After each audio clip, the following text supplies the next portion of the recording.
नमस्कार, स्वागत है आपका कमोडिटी 10 बजे में। 10 मिनट के लिए सबसे पहले आपको एग्री मार्केट की बातें बता देते हैं कि वहां पर किस तरह का कारोबार पिछले सत्र में हुआ था और आज कैसी शुरुआत हुई है। मसालों के साथ बात करेंगे, जीरे की बात करते हैं। जीरा कल हमने देखा फिर से दबाव दिख रहा है, हालांकि उससे पहले वाले सत्र में एक जोरदार तेजी दिखी थी, लेकिन वो तेजी फिर से गायब होती दिख रही है। 21,950 के आसपास जीरा का वायदा है। जून का वायदा यानी 22,000 के नीचे ही कारोबार लगातार कर रहा है। धनिया को अगर देखें तो धनिया में भी खरीदारी उस तरह की दिख नहीं रही है। हल्की रिकवरी की कोशिश थी, लेकिन कल फिर से दबाव दिखा। 6,930 के आसपास आ चुका है धनिया का वायदा। हल्दी में हालांकि तेजी दिख रही है, वापस से खरीदारी यहां पर लौटी है। 14,600 के करीब पहुंच चुका है। कल के सत्र में 3.5% की तेजी दिख रही थी हल्दी में। ग्वार सीड, ग्वारगम, इन दोनों में कल आखिरी घंटे में अच्छी रिकवरी दिखी थी। 9,750 के पास बंद हुआ था ग्वारगम, और ग्वार सीड भी रिकवरी के साथ यहां पर बंद हुआ था 5,150 रुपए के बेहद करीब। कैस्टर की बात करें तो कैस्टर में हल्की तेजी जरूर लौटी है, 6400 के करीब है। इंडस्ट्रियल डिमांड में सुधार यहां पर दिख रहा है कैस्टर को लेकर। पाम तेल 3,930 के आसपास पिछले कुछ सत्रों से लोअर लेवल पे बाइंग आई है। साथ ही यूएस चीन ट्रेड डील से भी इसको सपोर्ट मिल रहा है। आगे पाम तेल के बाद बात करें कपास की तो 1585 के आसपास है। 66 सेंट के आसपास आइस कॉटन ट्रेड कर रहा है।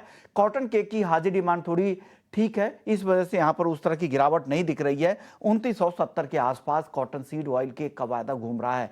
आखिरी काउंटर है मेंथा ऑयल का। मेंथा ऑयल को अगर आप देखें तो 910 के करीब है। सीमित दायरे में कारोबार यहां हो रहा है। हमारे साथ भाविक पटेल हैं ट्रेडबुल सिक्योरिटीज से। शुक्रिया भाविक, आपने वक्त निकाला।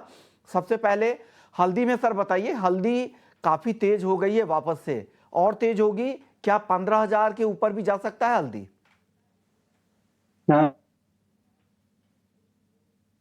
जी भाई, आपसे मेरा सवाल हल्दी को लेकर था, क्योंकि हल्दी में हमने कल भी देखा था 3.5% की तेजी। क्या वो तेजी आज भी आगे बढ़ेगी? 15,000 के ऊपर जाते देख रहे हैं क्या आज आप?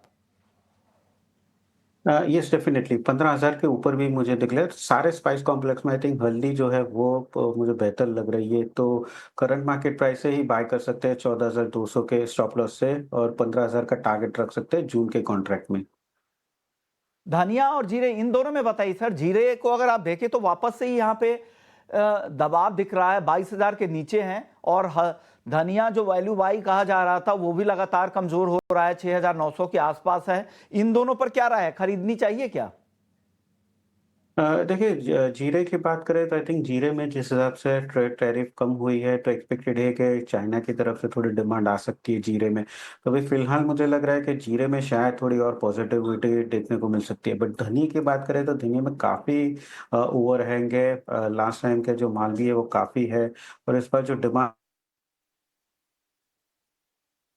जी, तो चलिए, जरिए जीरे और धनिया में आपके ऑडियो में कुछ बार बार दिक्कत हो रही है, फिर से उसे फिक्स करेंगे और वापस से आपके पास आएंगे।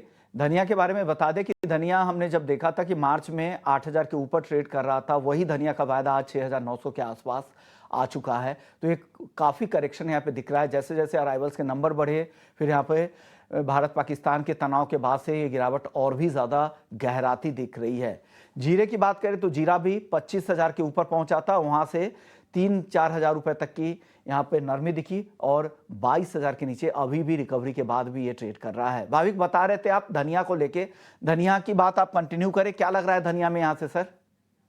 देखिए, धनिया भी काफ़ी ओवरहैंग है। जो प्रीवियस माल है वो भी है, और डिमांड जो है वो आ नहीं रही है, जिसकी वजह से प्राइस में लगातार हमें कोई तेज़ी देखने को मिली है। हालाँकि लेवल जो है वो काफ़ी अट्रैक्टिव है, बट यहाँ से नई तेज़ी अभी फ़िलहाल नहीं लग रही, तो क्लियरली धनिया में अवॉइड करना चाहिए। जीरे में अभी भी मुझे लग रहा है कि बाय कर सकते हैं, बट धनिया फ़िलहाल अच्छा नहीं लग रहा है, तो अवॉइड करना चाहिए। ओके, अब बात करते हैं ग्वारसीड ग्वारगम की। कल जो आखिरी घंटे में थोड़ी रिकवरी दिखी थी, वो आज जारी रहेगी क्या? देखिए, गोअर गम और गोअर सीड दोनों में अभी भी फ़िलहाल अगर फंडामेंटल देखें तो थोड़े वीक है, बट टेक्निकली लग रहा है कि बाउंस बैक है वो आ सकता है, क्योंकि इतनी करेक्शन के बाद यहाँ से नई शॉर्ट पोजीशन मुझे नहीं लग रहा कर सकते। तो दोनों में थोड़े बहुत डिप मिलता है तो बाय कर सकते हैं। जहाँ पे जून में 5100 के करीब सीड अगर है तो बाय कर सकते हैं 5,050 के स्टॉप लॉस से 2,200 का टारगेट।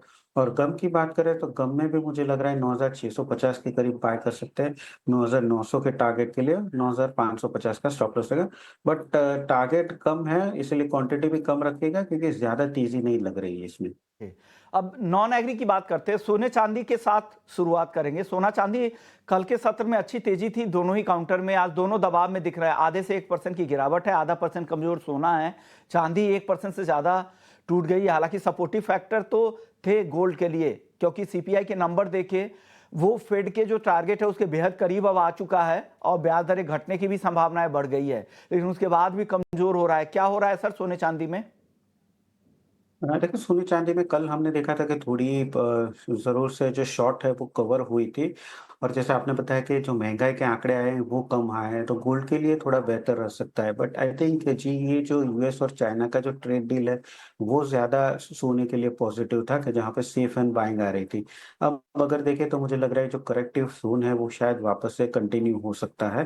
तो मुझे लग रहा है कि सोने में थोड़ा करेक्शन एक्सपेक्टेड है। चांदी की बात करें तो चांदी पॉजिटिव है क्योंकि ये जो ट्रेड डील हुई है तो उसकी वजह से चांदी की डिमांड जो है वो बढ़ सकती है।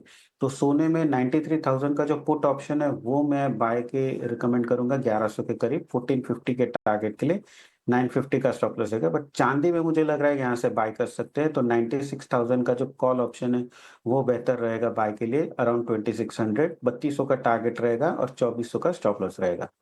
हालांकि रिकवरी भी दोनों काउंटर में दिख रही है। जो शुरुआत जिस लेवल पे हुई थी वहां से आप देखेंगे तो अच्छी रिकवरी दिख रही है। अब गिरावट काफी कम रह गई है। गोल्ड में की गिरावट तो अब काफी कम है, लेकिन भावी को अभी भी लगता है कि इस पुल बैक पर गोल्ड में यहाँ पर पुट ऑप्शंस खरीद कर जाएं और चांदी में कॉल ऑप्शंस खरीदने की सलाह इनकी तरफ से दी गई है। कच्चा तेल बताइए सर, कच्चा तेल भी तेज काफी हो गया है, लेकिन आज के सत्र में आधे % की गिरावट दिख रही है। क्या कुछ अब मुनाफा वसूली नरमी की उम्मीद है क्या कच्चे तेल में?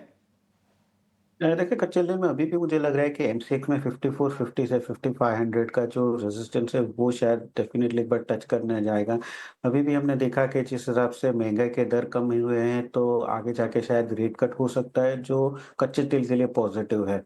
तो ये जो 2 दिन की हमने अपसाइड की मोमेंटम देखी है आई थिंक इंट्राडे पर्पस से वो शायद कंटिन्यू हो सकती है फर्स्ट हाफ की वजह से।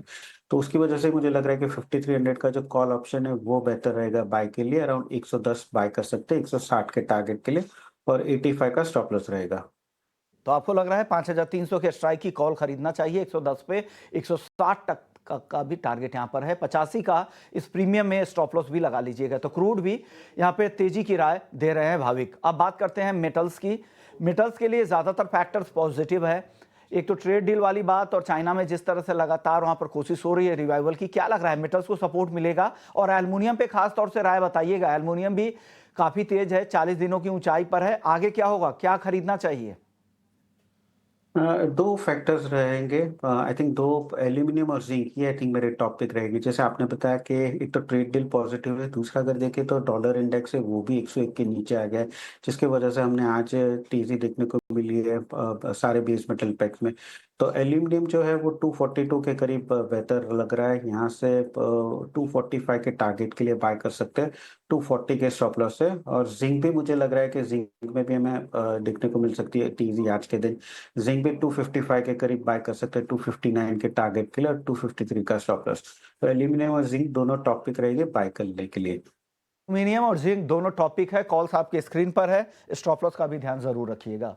शुक्रिया भाविक, आपने वक्त निकाला, हमारे दर्शकों को बताया कि उन्हें क्या करना है एग्री और नॉन एग्री मार्केट में। तो कमोडिटी 10 बजे को यही समेटेंगे। ब्रेक के बाद हमारे साथ अजय श्रीवास्तव होंगे मार्केट महारथी में। उनसे समझेंगे बाजार की मौजूदा चाल, क्या मूड है बाजार में, कहां मौके उनको दिख रहे हैं। चर्चा करेंगे ब्रेक के बाद। जल्द लौटते हैं।